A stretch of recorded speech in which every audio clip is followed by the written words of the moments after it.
Bismillah. Assalamualaikum warahmatullahi wabarakatuh. Innal hamdalillahi ta'ala nahmaduhu wa nasta'inuhu wa nastaghfiruh wa na'udzu billahi min shururi anfusina wa sayyiati a'malina. Man yahdihillahu fala mudilla lahu wa man yudlil fala hadiya lahu. أشهد أن لا إله إلا الله وحده لا شريك له وأشهد أن محمدا عبده ورسوله صلى الله وسلم عليه وعلى آله وأصحابه وسلم تسليما كثيرا.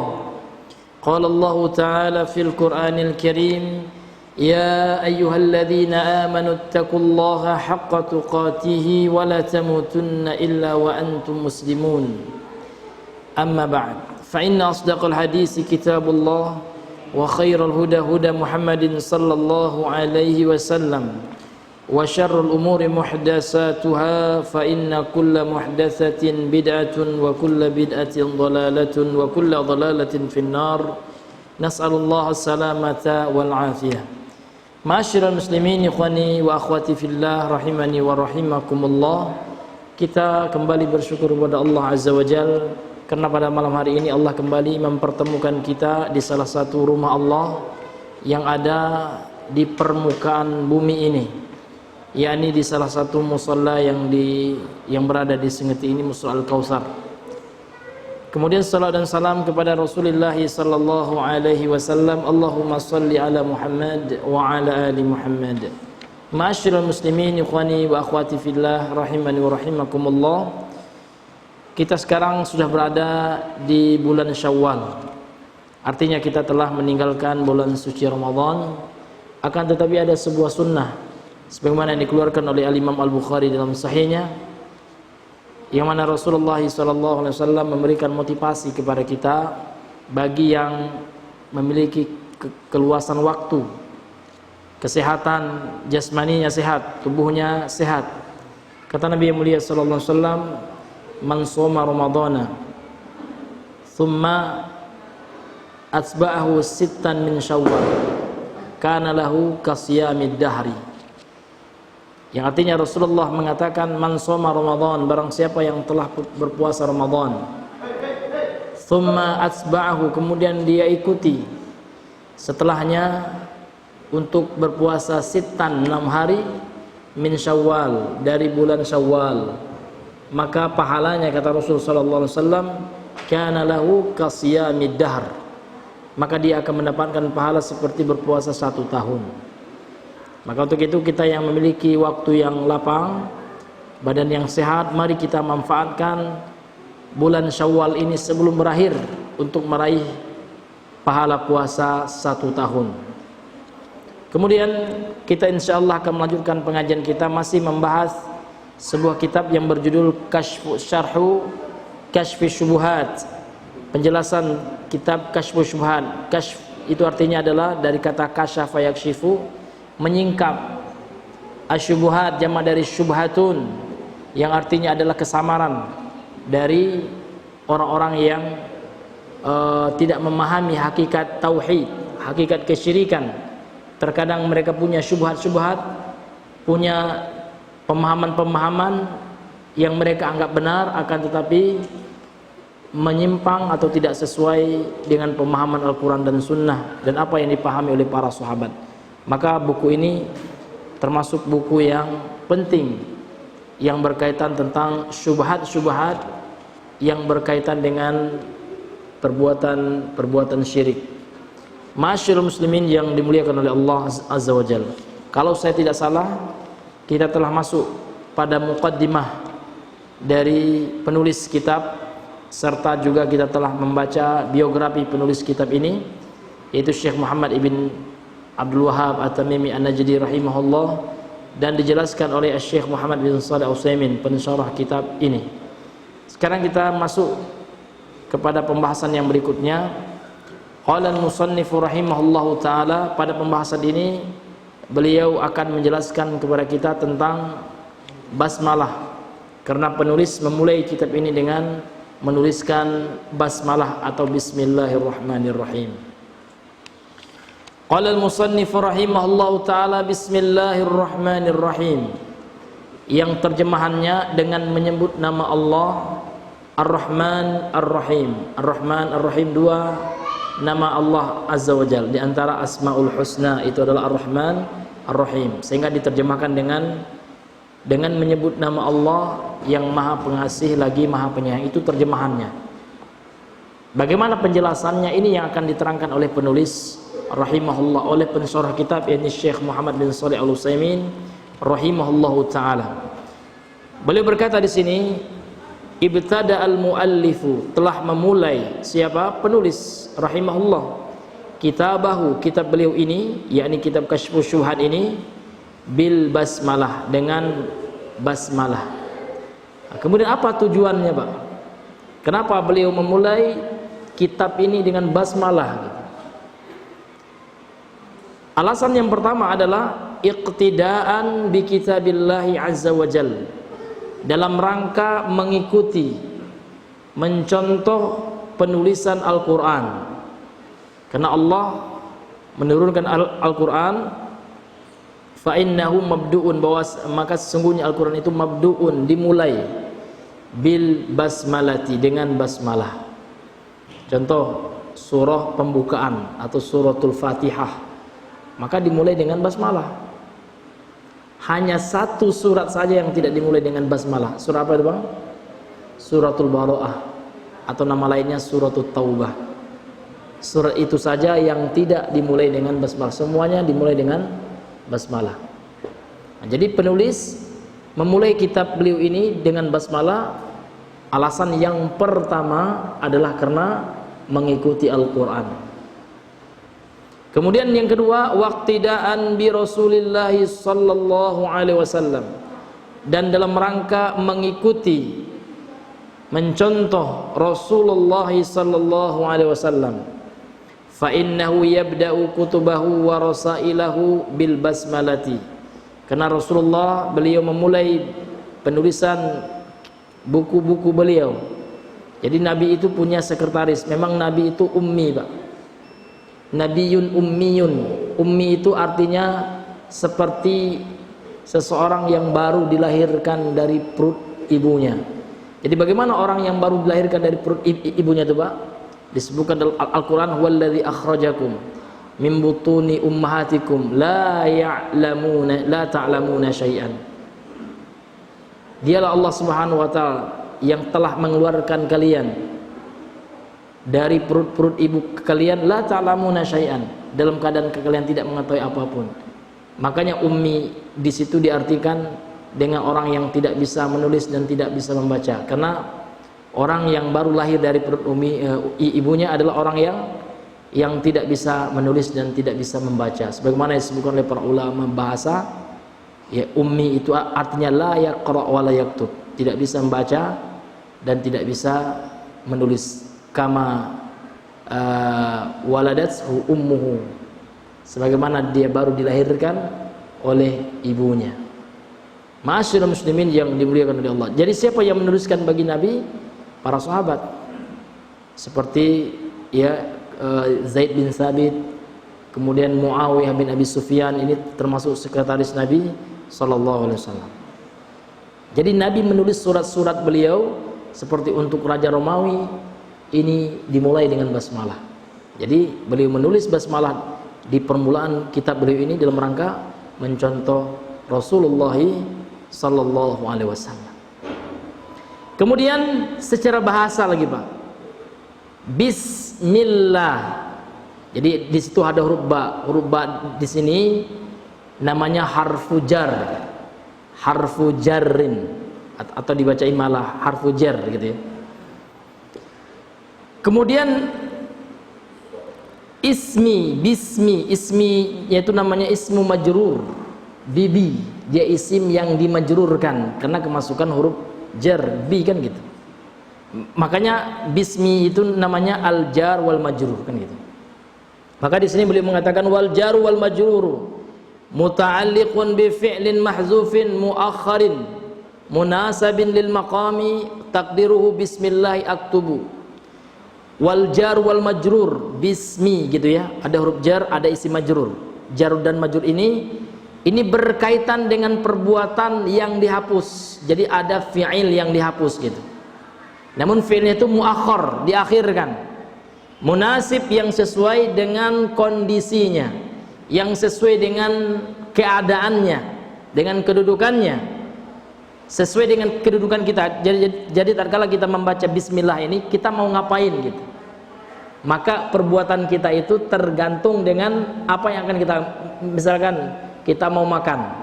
Jadi ketika kita baca bismillah, ada fi'il atau perbuatan yang tidak kita ucapkan, namun ada dia.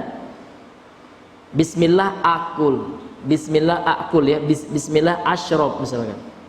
Nah, kalau bahasa kitanya dengan menyebut nama Allah aku makan, dengan menyebut nama Allah aku minum. Jadi jar dan majrur di situ dia berkaitan dengan fi'il mahzuf itu, fi'il yang dihapus, yang tidak disebutkan. Karena kalau disebutkan Pak, habis waktu kan gitu. Kalau nggak mungkin lagi kita bilang bismillah saya mau mandi gitu ya. Bismillah aja udah. Ya, mau mandi itu tergantung dengan niat kita. Allah Maha tahu kan gitu. Nggak usah kita ucapkan gitu. Makanya perbuatannya itu mahzuf. Mahzuf itu artinya ya tidak disebutkan gitu ya, dihapus, namun maknanya ada. Sehingga kata beliau takdiruhu, takdirnya adalah ya, ketetapannya adalah bismillahi aktubu, karena beliau kan menulis, maka yang lebih cocok adalah bismillahi aktubu, karena memang konteksnya lagi menulis kan gitu. Kalau lagi makan bismillahi akul, kalau lagi apa Pak, lagi ya tergantung konteksnya lah. Kalau lagi motong ya, motong karet ya bismillahi a'mal ya, amal apa ya, ya ya tergantung konteks lah Pak. Dengan bahasa Indonesia pun boleh. Kemudian kata beliau wa qaddarnahu fi'lan li'anna al-asla fil amali al-af'alu, dan kita takdirkan sebagai fi'il ya, karena asal dari pekerjaan itu adalah fi'il. Amal itu asalnya adalah fi'il gitu ya, bukan isim ya, karena isim itu tidak berkaitan dengan amal.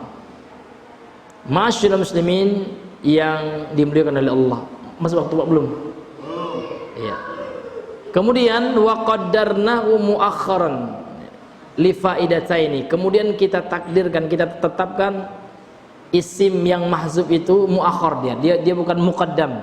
Dia saya makan bismillah, enggak, bismillah dulu baru ya sesuai dengan perbuatan yang akan kita lakukan. Apa, ada dua faidahnya. Al-ula, faidah yang pertama, at-tabarruku bil bada'ati bismillahi ta'ala, dalam rangka untuk bertabarruk, mengambil berkah dengan memulai dengan menyebut nama Allah Subhanahu wa ta'ala. Ini yang tabarruk gitu. Jadi Islam itu Pak, Ahlussunnah itu tidak anti dengan tabarruk. Namun kita bertabarruk itu artinya apa? Meniatkan keberkahan. Jadi kita melakukan sesuatu, kita berharap Allah mencurahkan kebaikan kepada kita, pahala, ya kan? Namun tabarruk itu harus ada dalilnya. Kalau bismillah banyak dalilnya. Contoh ketika Nabi memberikan nasihat kepada anak kecil, ketika itu disebutkan dalam Sahih Muslim ya, ya ghulam, kata Rasul, wahai anak kecil, samillah, kalau makan itu baca bismillah. Maka untuk apa Nabi mengajarkan itu? Dalam rangka yang pertama kata ulama lit tabarruk, untuk mencari keberkahan dengan mengucapkan basmalah. Kul biyaminik, kata Rasul, makanlah dengan tangan kananmu, wa kul mimma yalik, kemudian makanlah makanan yang dekat dulu, jangan ambil yang jauh-jauh, kecuali beda menu, beda lauk Pak. Kalau kita dati lauk, iyalah terpaksa ngambil yang jauh. Ini kan dalam konteks makan berjamaah, karena diantara sunnah makan itu Pak, makan berjamaah, itu sunnah itu. Bahkan Rasul dalam hadis lain mengatakan satu makan itu bisa untuk berdua orang, bisa untuk 3 orang. Karena Nabi itu Pak makannya sedikit, beda dengan kita sedikit-dikit makan, ya kan? Nah, ini hadirin yang Allah muliakan. Dan Nabi juga menyuruh kita untuk makan itu melihat kondisi perut kita. Sepertiga untuk makanan, isi dengan makanan, sepertiga isi dengan air, sepertiga isi dengan angin gitu ya. Jangan semuanya dengan nasi Pak. Ya, karena ini akan bermudarat bagi kesehatan kita. Ma'asyiral muslimin yang dimuliakan oleh Allah Subhanahu wa taala. Kemudian faedah yang kedua, as-saniyatu, dan yang kedua, ifadatul hasri, lianna taqdimal muta'alliq yufidul hasra, memberikan makna pembatasan. Maksudnya apa? Bismillahi aktub, dengan hanya menyebut nama Engkau saja ya Allah, aku batasi niatku dalam menulis itu hanya dengan mengharapkan keberkahan dan pahala darimu ya Allah. Itu masuk ifadatul hasr, memberikan faedah pembatasan. Kenapa? Lianna taqdimal muta'alliq, ya, karena menyegerakan al-muta'alliq, ya, al-muta'alliqnya di sini apa? Bismillah, ya, kita dahulukan, kita sebut bismillah itu, maka ini secara bahasa memberikan faedah pembatasan, yufidul hasr, kan gitu.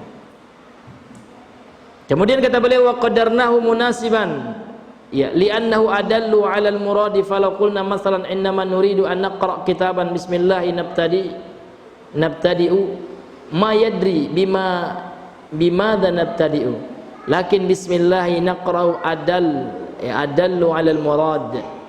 Kemudian kita tetapkan juga harus sesuai dengan keadaan, gitu ya.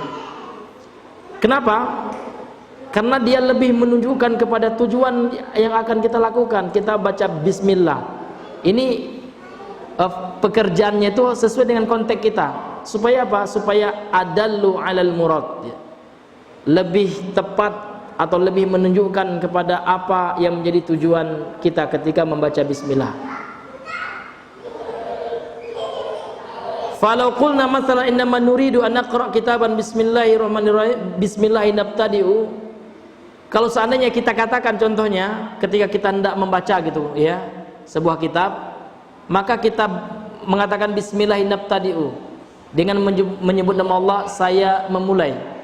Ma yadri bimadza nabtadi'u, dia nggak tahu dia mulai dengan apa gitu ya, dia nak memulai apa gitu. Nah, tapi kalau memulainya dengan membaca jelas ya bismillahi, maka apa pekerjaan yang akan kita lakukan itu?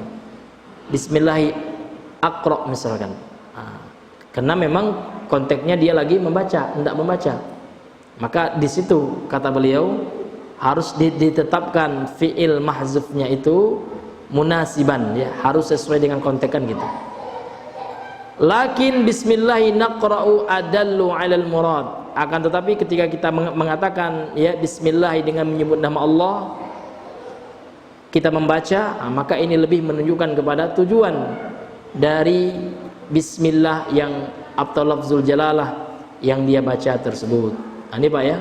Jadi ada 3 di sini ya, lit tabarruk, kemudian ifadatul hasr, kemudian yang ketiga adalah munasiban, kan gitu. Munasib itu artinya cocok, sesuai dengan konteksnya. Ma'asyiral muslimin yang Allah muliakan, bismillah, kembali kita kepada bismillah. Ini masih penjelasan tentang bismillah. Jadi bismillah dengan menyebut nama Allah. Bismi, Allah, Allah di sini mudhafun ilaih. Mana mudhafnya? Ismi, bismillah, kan gitu. Jadi kata-kata Allah juga Pak, ini disebut dengan istilah oleh para ulama lafzul jalalah. Jalalah itu artinya keagungan. Lafaz yang menunjukkan satu zat, satu entitas, satu sosok yang agung, yaitu Rabbul Alamin, yaitu Allah Subhanahu wa ta'ala. Maka disebut dengan istilah Allah itu lafzul jalalah. Lafaz itu lafaz al-jalalah, ini keagungan yang menunjukkan sosok yang paling agung, yang teragung. Wallahu a'lam bishawab. Yang mana kita masuk kepada makna Allah. Jadi Allah ini disebut dengan istilah lafzul jalalah. Lafz itu artinya lafaz ya. Al-jalalah, keagungan. Kemudian beliau mengatakan di sini alamun alal bari jalla wa ala wa huwa al-ismul ladzi tattabi'uhu jami'ul asma. Dia adalah alam. Jadi alam ini nama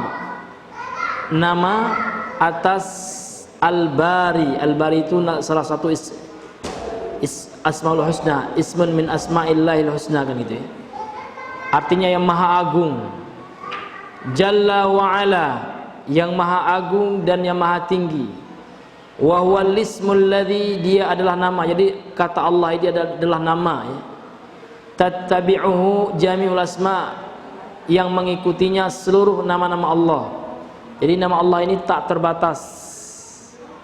Akan tetapi yang Allah beritahu Nabi Muhammad SAW ada 99 nama.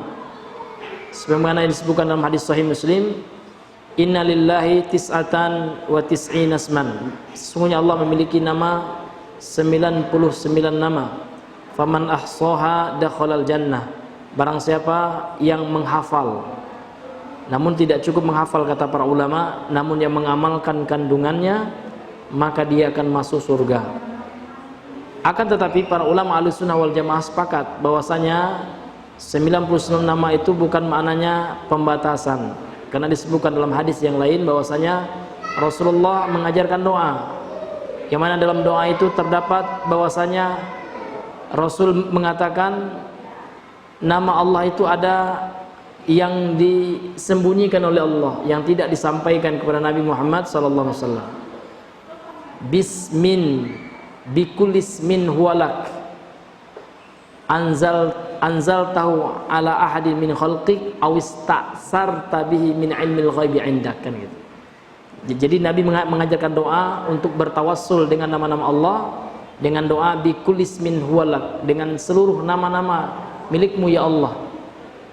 Anzal tahu ala ahadin min khalqika, yang telah engkau turunkan nama-nama itu kepada salah seorang dari makhlukmu, yaitu kepada Nabi Muhammad.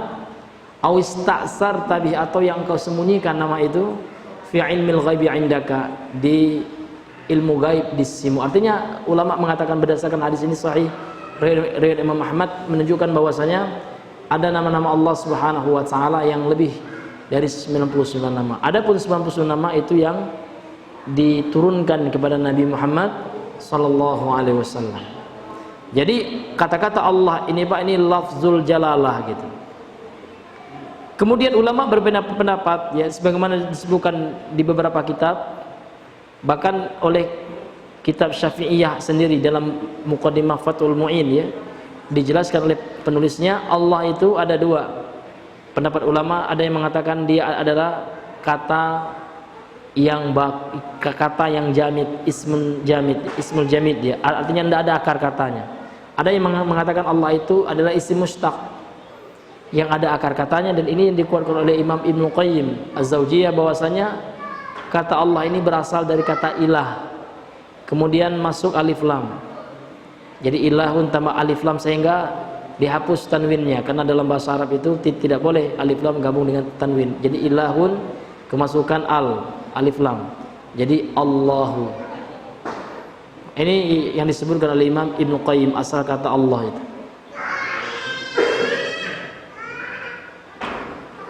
Hatta innahu fi qaulihi ta'ala, sebagaimana ya dalam firman Allah Ta'ala dalam surah Ibrahim, Allah Subhanahu wa taala berfirman alif lam ra, kan gitu. Kitabun anzalnahu ilaika. Al-Qur'an itu adalah kitab yang telah kami turunkan kepada engkau Muhammad. Litukhrijan nasa, untuk supaya engkau mengeluarkan manusia minadh dhulumati, dari kegelapan, ilan nur, kepada cahaya. Jadi gelap di sini gelap kesyirikan, gelap kemaksiatan, kebid'ahan dan seterusnya, kepada cahaya tauhid, cahaya sunnah. Ilan nur biidzni rabbihim, dengan izin Rabb mereka yakni Allah. Ila siratil azizil hamid, kepada jalan Allah yang maha mulia, al-aziz, kepada jalan Allah yang maha perkasa, al-hamid, yang maha terpuji. Allahilladzi lahu ma fis samawati wa ma fil ard, bagi Allah lah ma fis samawati wa ma fil ard, segala apa yang ada di langit dan segala apa yang ada di bumi.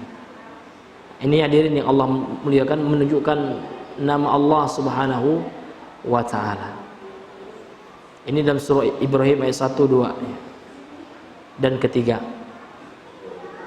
Ayat 1, 2 ya. La naqulu inna lafzal jalalati Allah sifatun kita tidak mengatakan sesungguhnya lafaz al-jalalah Allah itu sifat, enggak.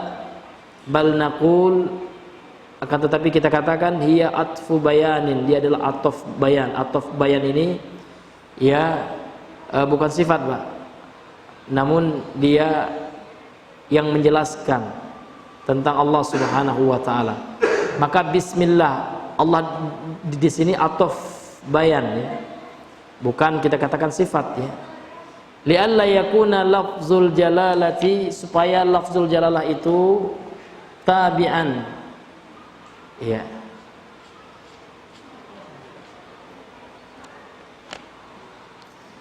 Li'alla yakuna lafzul jalalah, supaya lafzul jalalah itu tidak menjadi tabi'an, pengikut.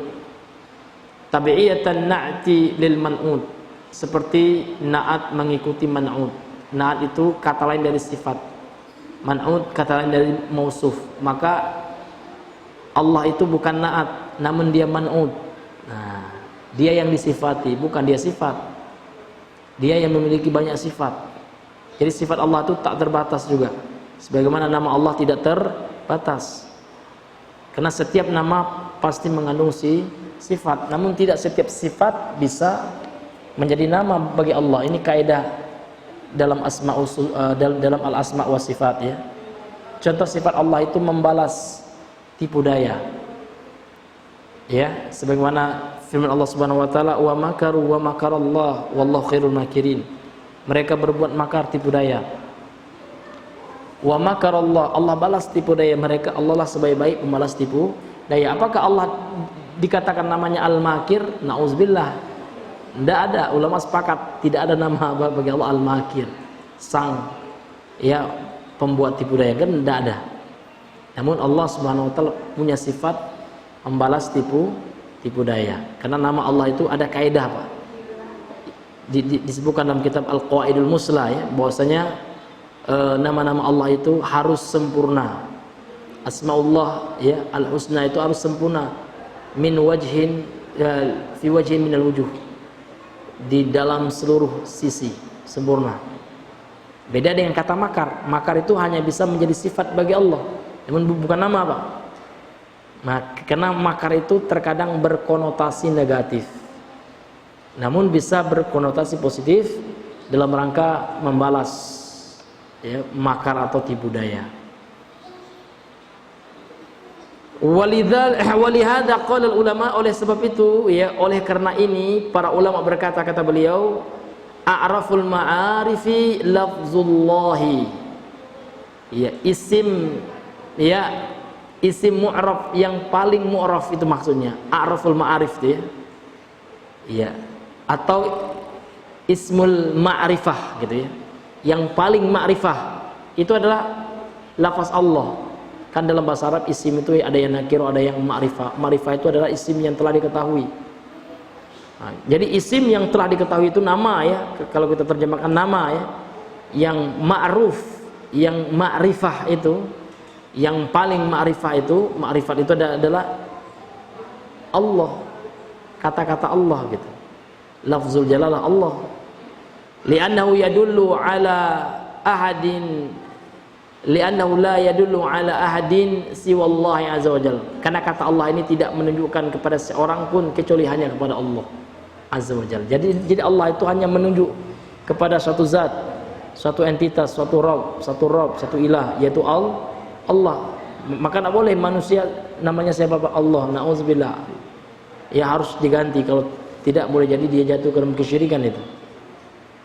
Ar-Rahman juga namanya siapa? Rahman, tidak boleh, Pak, ganti. Tambahi aja dengan abdun di depannya menjadi Abdurrahman, bagus. Itu nama yang Allah cintai. Ahabul asma'i ilallah Abdullah Abdurrahman, sebutkan nama hadis sahih. Nama yang paling Allah cintai itu adalah Abdullah dan Abdurrahman. Karena abdun itu artinya hamba, budak. Karena kita semua budaknya Allah.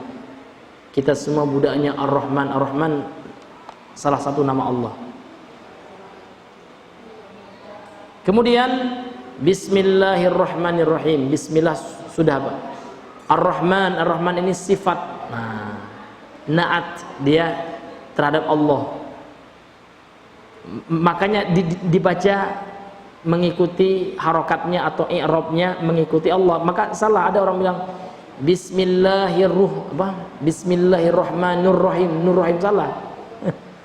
Harus Bismillahirrahmanirrahim, ni bukan nu.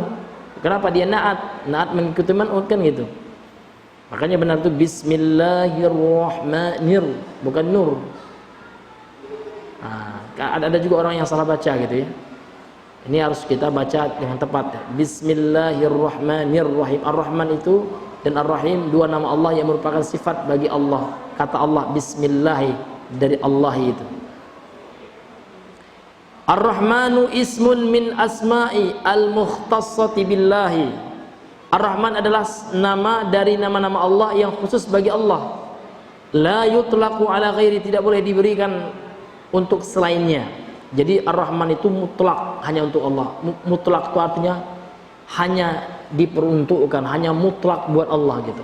Hanya khusus buat Allah. Jadi tidak boleh seperti yang kita katakan, nggak boleh orang namanya siapa namanya Pak Rahman ganti atau tambahi Abdurrahman. Maka tidak boleh juga kita Pak memanggil orang yang namanya sudah bagus Abdurrahman, kita panggil Rahman seniman. Nah, ini kebiasaan kita orang Indonesia serba instan, serba singkat.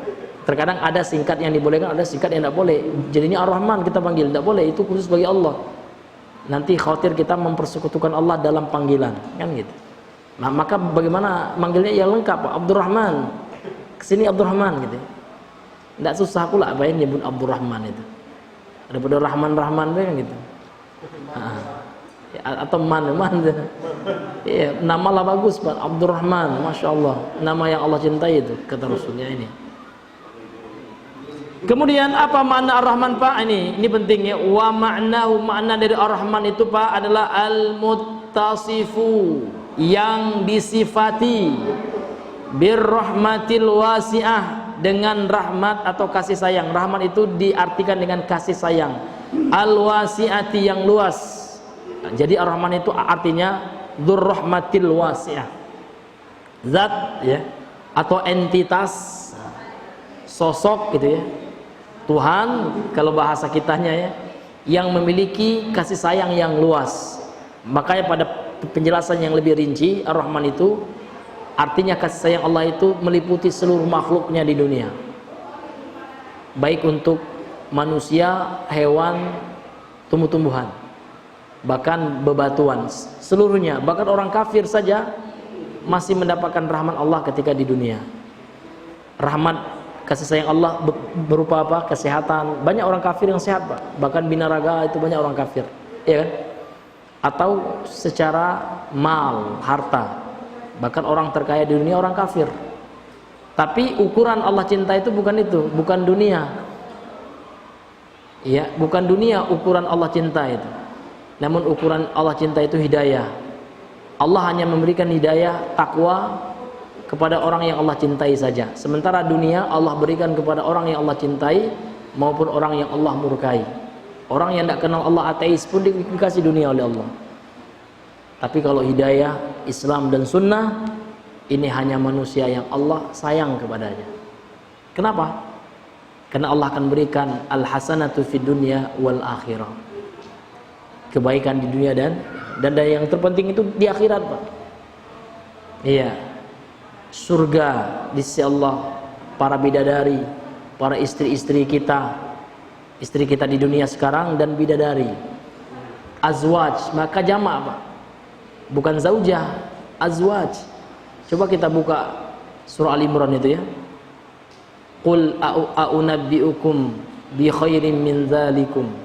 Katakan wahai Muhammad, maukah aku kabarkan kepada kalian yang lebih baik daripada kehidupan dunia itu? Karena ayat sebelumnya Nabi mengatakan Pak, zuyyina lin-nasi hubbus syahawati minan nisa wal banin wal qanatiratil muqantaratil ya, wal qanatiratil muqantarah, kan gitu, minadz zahabi wal fiddah wal an'ami wal harth, dzalika mata'ul hayati dunya, kata Rasul. Kata Allah, wallahu indah husnul ma'ab, kan itu. Allah mengatakan telah dibuat indah, dihiasi bagi manusia hubbus syahwat, cinta kepada wanita, syahwat kepada wanita kan gitu. Minan nisa, dari para wanita. Memang ini fitrah manusia. Jadi laki-laki yang suka perempuan itu fitrah. Tapi yang menyalahi fitrah laki-laki suka sama laki-laki. Makanya terlaknat di dunia dan di akhirat kalau tidak bertobat. Makanya dalam Islam, dalam hukum pidana Islam, Rasul mengatakan dalam hadis yang disahihkan oleh sebagian ulama ya, faqtulul fa'il wal maf'ul. Bunuhlah pelaku homo itu. Mati, Pak, hukuman mati. Eksekusi langsung. Tapi bukan kita yang melakukan. Siapa, Pak? Waliul amr. Bapak Prabowo, DPR ya, yang mengesahkan hukum kan itu kalau di Indonesia kan gitu. Tidak boleh kita aja udahlah homo kita bunuh, salah kita, berdosa kita. Karena itu bukan otoritas dan wewenang kita. Namun dalam hukum Islam, dalam pidana Islam, homo itu telah menyalahi fitrah, maka hukumannya berat. Kaum Nabi Lut, kaum Sodom, Allah hancurkan mereka, Allah balikkan negeri mereka. Sebabnya apa? Homo ini. Maka homo ini nauzubillah harus di-cut betul, Pak ya. Jangan kita berikan toleransi kepada boti. Iya. Penyuka sesama jenis, baik itu homo laki-laki maupun homo sesama perempuan. Makanya dalam hadis tegas Nabi, faktul, ya. Faktulu. Ini fil amr ya, bunuhlah kata Rasul.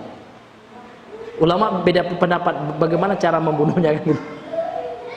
Karena sabda Nabi itu umum sifatnya, maka ada ranah ijtihad di situ. Ada ulama berijtihad, Pak, cara bunuhnya dilempar dari tempat yang paling tinggi, ya kan?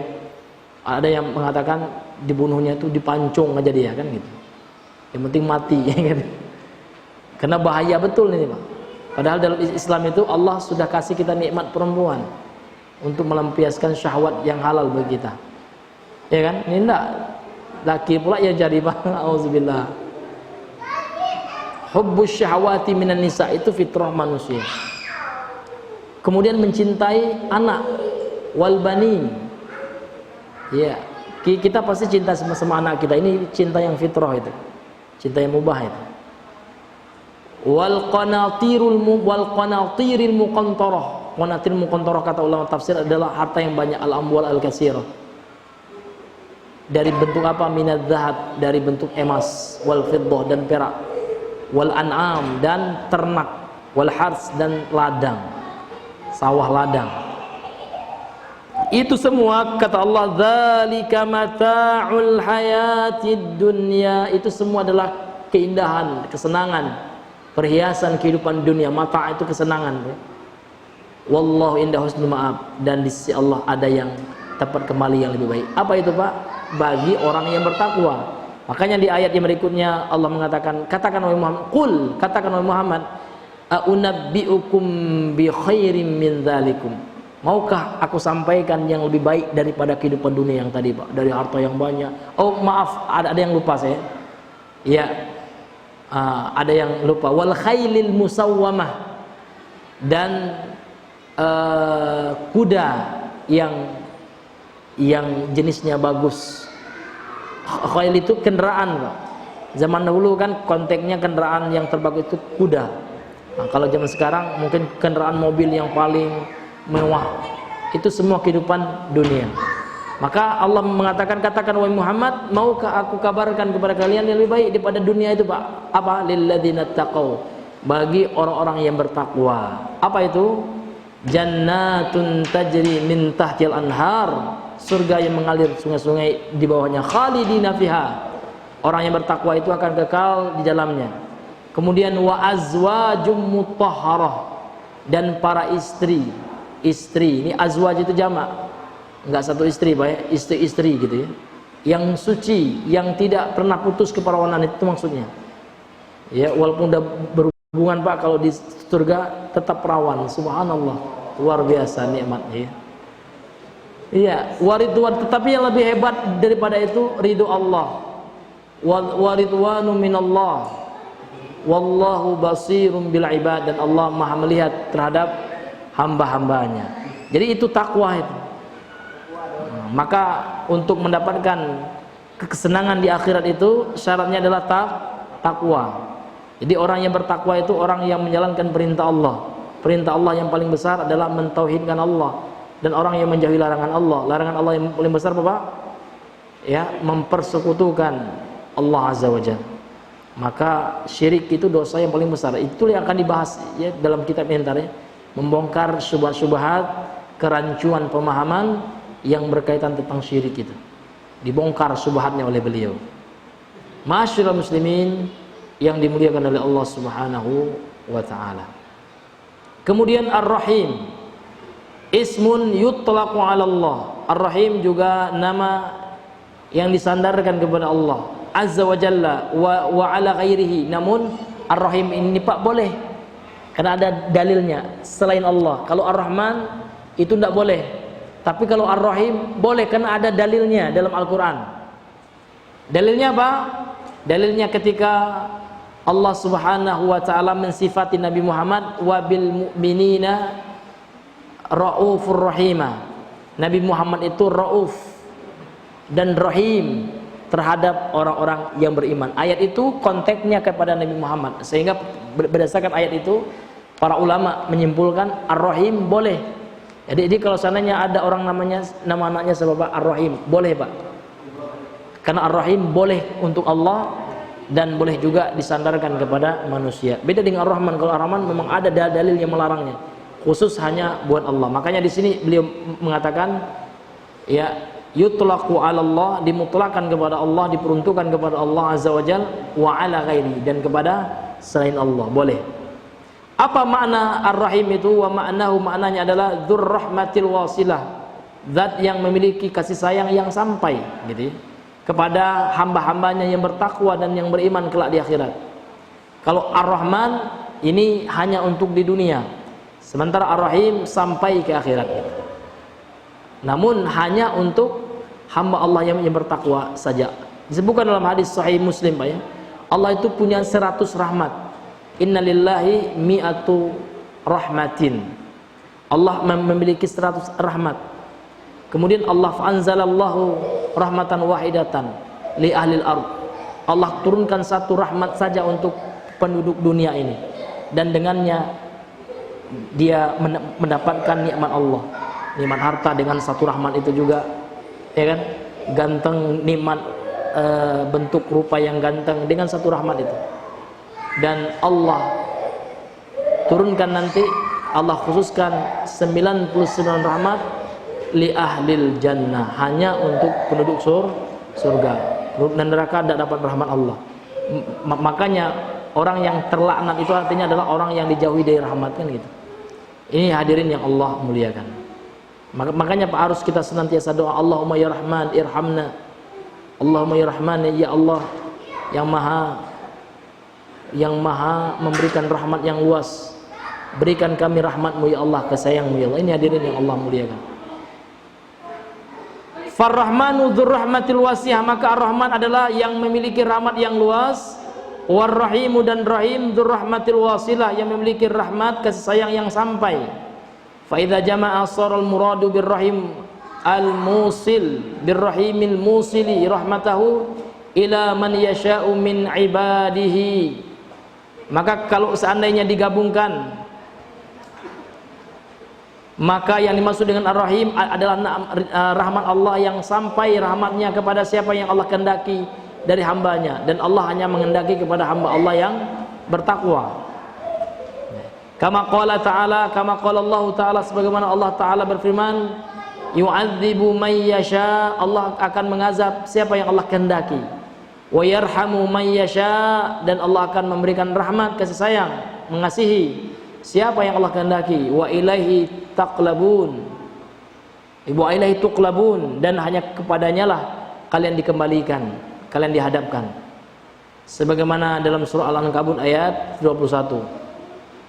Wal muradu birrahman ya al-wasi'ir rahmah, yang dimaksud dengan Ar-Rahman adalah zat yang memiliki rahmat atau kasih sayang yang luas, yang luas rahmatnya, yang luas kasih sayangnya. Inilah Pak ya penjelasan ya tentang apa? Tentang basmalah baru Pak. Nah, karena ini mengingat waktu ya. Iya. Kemudian mengingat juga anak-anak kita, masya Allah ya. Ya sedang aktif-aktifnya gitu ya. Maka untuk itu kita cukupkan dahulu sampai di sini pembahasan kita pada malam hari ini. Ya, sebelum kita tutup, mungkin ada yang ingin disampaikan. Ya, kalau kami ada ilmunya, insya Allah kita berbagi di majelis kita di malam hari ini, maka kami persilahkan. Ya, fadhal. Assalamualaikum warahmatullahi wabarakatuh. Waalaikumsalam warahmatullahi wabarakatuh. Mungkin sedikit keluar sedikit Ustaz. Iya boleh.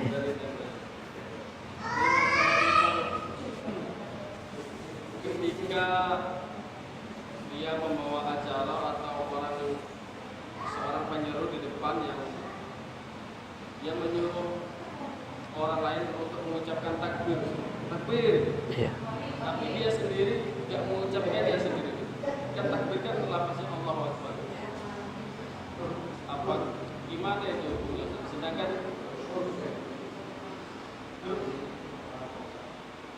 Iya. Allah kita mengucapkan tapi kita sendiri nggak melakukannya gitu. Iya. Iya. Jadi bagaimana hukumnya gitu Mas? Iya, iya.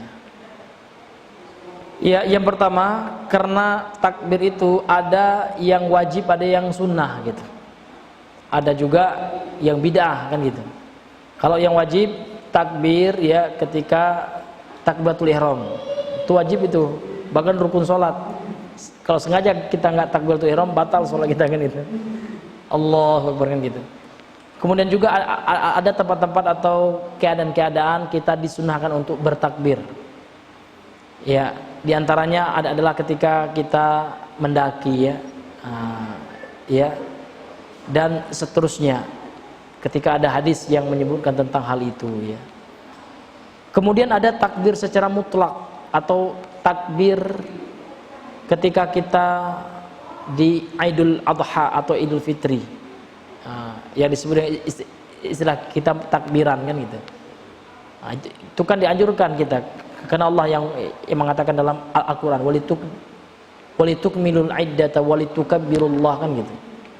Setelah kita menyempurnakan bilangan bulan Ramadan ya, atau bilangan bulan di bulan Idul Adha itu ya, di bulan Dzulhijjah itu untuk mensyukuri nikmat Allah. Maka kita disuruh oleh Allah walitukabbirullah kan gitu ya, untuk bertakbir kepada Allah.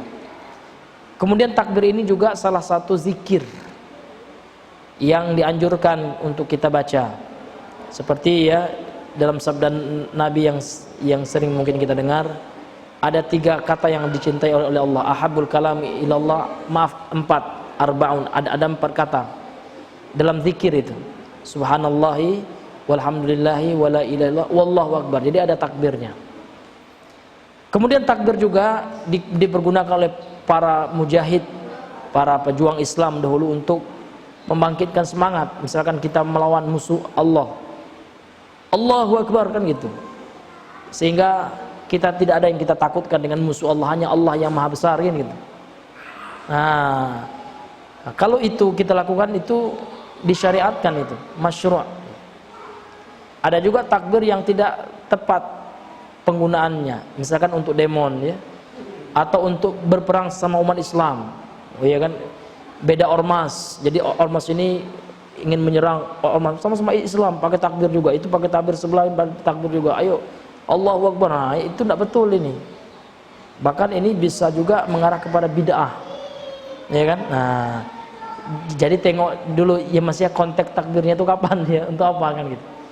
Dan untuk menyemarakkan anak sekali-kali tidak apa-apa.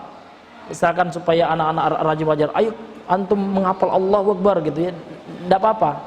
Tapi jangan jadikan sebuah kebiasaan, karena kalau yang rutinitas itu yang sifatnya mutlak seperti zikir itu harus ya, itu dianjurkan kita untuk membiasakan subhanallah walhamdulillah kan, kapan waktunya dan berapapun jumlahnya, dia sifatnya mutlak, sifatnya umum ya kan. Nah ya, kemudian terkait pertanyaannya, ada orang yang menyuruh takbir sementara dia tidak bertakbir, apa hukumnya? Maka lihat, kalau takbirnya itu hukumnya adalah hukumnya wajib seperti dalam sholat ya, dia imam misalkan, dia tidak ada takbir tentu batal sholat dia kan gitu ya. Tapi kalau dalam konteks itu bukan wajib hukum takbirnya, maka insya Allah dia tidak, dalam hukum ya, dia tidak berdosa gitu ya. Tetapi kalau dia hanya menyuruh orang untuk kebaikan sementara dia tidak melakukannya, ini ada ancaman lain ini ya.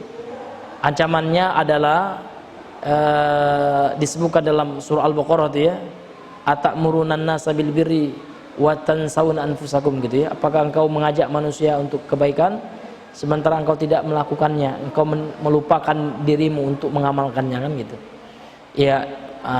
Kalau seandainya dia mengajarkan orang zikir, melakukan sholat, misalkan takbirlah kalian, sementara dia tidak sholat, itu bisa masuk ke dalam sifat-sifat kaum munafikin gitu.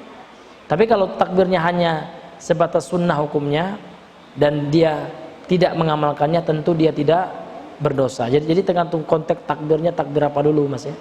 Kalau takbir di situ hukumnya sunnah, dia mengajarkan tapi dia tidak mengamalkan, tidak dikatakan dia tercela.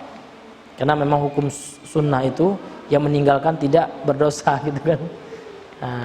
Misalkan dia menganjurkan orang ta'adud yang sunnah gitu ya, dia sendiri nggak ta'adud, nggak berdosa, dia nggak dikatakan munafik dia, karena belum sampai kepada hukum wajib.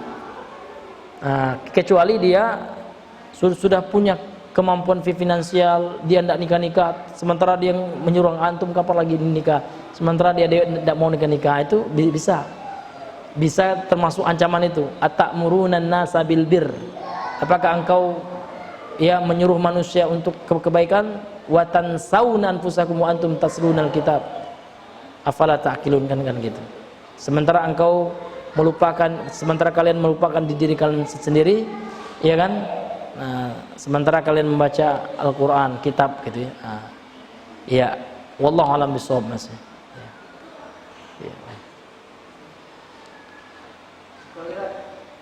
Iya bang ya. Apa bang? Iya ya. Iya, yang dijelaskan oleh para ulama fuqaha ya, oleh para fuqaha ahli fikih itu terkait qadha puasa. Jadi ada orang punya hutang puasa, wajib mengqadha ya kan. Ternyata dia terlambat mengqadha puasanya. Sudah masuk Ramadan tahun depan belum juga. Nah, itu. Maka apa yang dilakukan? Maka kata Syekh Shalih Al Fauzan dalam kitabnya Al-Mulakhas Fiqhi itu, bahwasanya dia wajib mengqadhanya, tetap wajib mengganti hutang puasanya tahun sebelumnya. Kemudian setiap kali dia telat, maka dia wajib membayar fidyah. Jadi qadha ma'al fidyah. Qadha juga, fidyah juga. Fidyah itu karena keterlambatan, kafaroh karena keterlambatan gitu. Tapi kalau seandainya dia memang tidak mengqadha namun membayar fidyah, apakah ketika telat membayar fidyah dia bayar fidyah lagi? Wallahu alam. Kalau terkait dengan fidyah, wallahu alam. Ya. Itu bang ya. Yang anak pelajari yang itu ya, yang anak ketahui. Ya. Kalau telat mengqadha gitu. Tapi ini kan enggak, dia bayar fidyah gitu ya. Dan bayar fidyah juga harus tepat sasaran. Tidak setiap orang yang tidak berpuasa bayar fidyah, ada. Bayar fidyah itu yang pertama orang yang sakit, yang sakitnya tidak ada harapan sembuh kata ulama. La yurja bur'uhu kan gitu. Seperti orang yang memang penyakit stroke, sudah nggak bisa bergerak lagi, sudah parah kronis ya. Maka ketika dia tidak berpuasa, dia nggak mampu untuk mengqadhanya gitu. Sakit terus gitu. Maka boleh kita bayarkan. Atau orang tua yang sudah lanjut usia, yang tidak mampu gitu ya. Kalau ibu hamil itu masalah khilafiyah. Apakah ibu hamil mengqadha atau bayar fidyah saja? Kalau jumhur ulama ada dua, ya, bisa mengqadha saja, bisa pula mengkodok dan plus bayar fidyah. Kalau mengkodok saja, kalau ibu hamil itu dia tidak puasa karena mengkhawatirkan dirinya, ya, dia tidak mikir bayinya. Tapi kan jarang seperti itu ya. Pasti ibu yang ibu hamil itu dia tidak puasa alasannya dua, khawatir terhadap dirinya dan juga janinnya. Kalau khawatir terhadap diri dan janinnya, maka dia mengqadha juga, fidyah juga. Itu jumhur Pak ya, itu mayoritas ulama itu pendapat. Ada sebagian ulama yang dinisbatkan kepada Ibnu Abbas hanya membayar fidyah, tapi ini minoritas ya. Apalagi kalau seandainya wanita itu tidak punya waktu gitu, karena dia sibuk dengan melahirkan atau menyusui, ya kan. Misalkan ketika dia hamil kan tidak bisa puasa dia, kemudian melahirkan nifas, tidak bisa juga puasa, ya kan. Kemudian menyusui lagi selama 2 tahun, ternyata gitu ya, habis menyusui itu ya ngisi lagi, hamil lagi. Itu dalam jangka waktu bertahun-tahun, tidak mampu, tidak telap lagi dia nak mengqadhanya. Itu kata ulama boleh mengambil ijtihad dari Abdullah ibn Abbas tadi. Wallahu a'lam bishawab.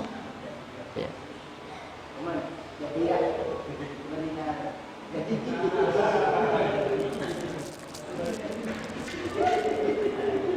Baik ya, karena mengingat waktu ya Bang ya, ya 6.